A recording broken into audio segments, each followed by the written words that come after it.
Bismillahirrahmanirrahim. Today we are going to discuss one of the most important numericals of number of particles जो relate करें chapter number 1 fundamental concepts of chemistry से. How can we calculate mass in gram of one atoms of any element. तो question कुछ इस तरीके से है हमारे पास. Calculate the mass in grams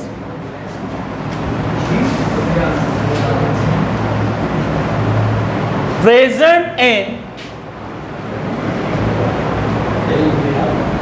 one atom of carbon 12 AMU. ठीक है. अब यहां पर हमें किस तरीके से न्यूमेरिकल करना है, ये काफ़ी इंपॉर्टेंट न्यूमेरिकल है with respect to 9th standard और इंटर केमिस्ट्री. सबसे पहले हम डेटा बनाएंगे. यहां पर डेटा में यहां पर कुछ चीज़ें गिवन होंगी और कुछ चीजें required. On the basis of given required हम डिसाइड करेंगे कि सॉल्यूशन में कौन सा फॉर्मूला एप्लीकेबल होगा for the solution of this numerical. अब यहां बोला जा रहा है calculate the mass in gram. Required है हमारे पास मास इन ग्राम्स. ठीक है. Present in one atom of carbon. असल में यहां पर नंबर ऑफ पार्टिकल्स गिवन है. नंबर ऑफ पार्टिकल्स गिवन है. कितने? वन एटम गिवन है. किसका? कार्बन का. और कार्बन का मास कितना होता है? 12. और जब भी कहा गया है पार्टिकल का जिक्र आ जाए न्यूमेरिकल में, गिवन में क्या लिख देंगे? एवोगाड्रोस नंबर जाहिर करते हैं Na से. और कितनी वैल्यू होती है? 6.02 एक्सपोनेंट 23. अब on the basis of given data हम पार्टिकल और मास का रिलेशन लगाएंगे. तो बहुत ही आसान सा न्यूमेरिकल है. mass in grams will be equals to number of particles into. अब क्योंकि सिंपल यहां पर एक एटम है तो एटॉमिक मास इस्तेमाल करेंगे और डिवाइडेड बाय Na. कार्बन का एटॉमिक मास कितना होता है? 12 AMU हमें पहले से गिवन है. तो यहां पर नंबर ऑफ पार्टिकल्स कितने, मतलब number of atom 1 multiply by atomic mass कितना है? 12. और एवोगाड्रोस नंबर 6.02 एक्सपोनेंट 23. जब हम डिवाइड करेंगे 12 को 6.02 एक्सपोनेंट 23 से तो क्या आएगा?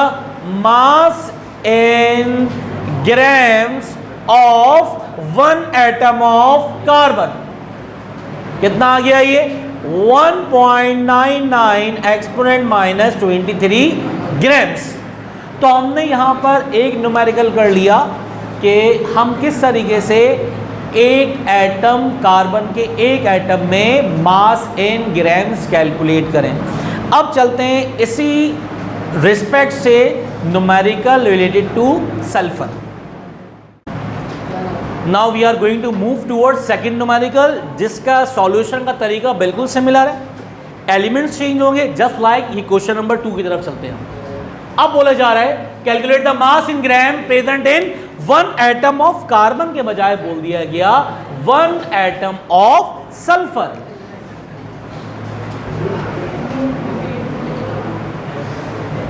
और सल्फर का एटॉमिक मास कितना होता है? 32 AMU. ठीक है. अब यहां पर पार्टिकल बिल्कुल सेम, एक एटम है सल्फर का. मास निकालना है, just atomic mass put down करना है हमें. सल्फर के लिए जो मास है वो कितना है? 32. कार्बन के लिए मास 12 था तो सल्फर के लिए मास 32 पुट डाउन कर देंगे. When 32 divided by 6.02 exponent 23 the answer will be 5.31 exponent minus 23 grams.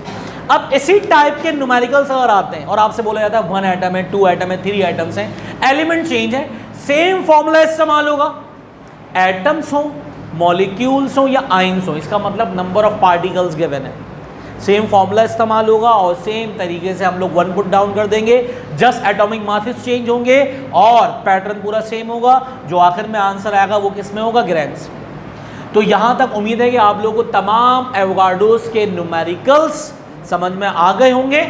और अगर कोई भी क्यूरी है, किसी भी किस्म का कोई सवाल है, कोई भी परेशानी है तो आप लोग मुझे कमेंट करके बता सकते हैं. तो इंशाल्लाह इस जितने भी क्वेश्चंस हैं उसको सॉल्व करने की जल्दी कोशिश करेंगे. जब तक अपना ख्याल रखें. टिल देन अल्लाह हाफ़िज़.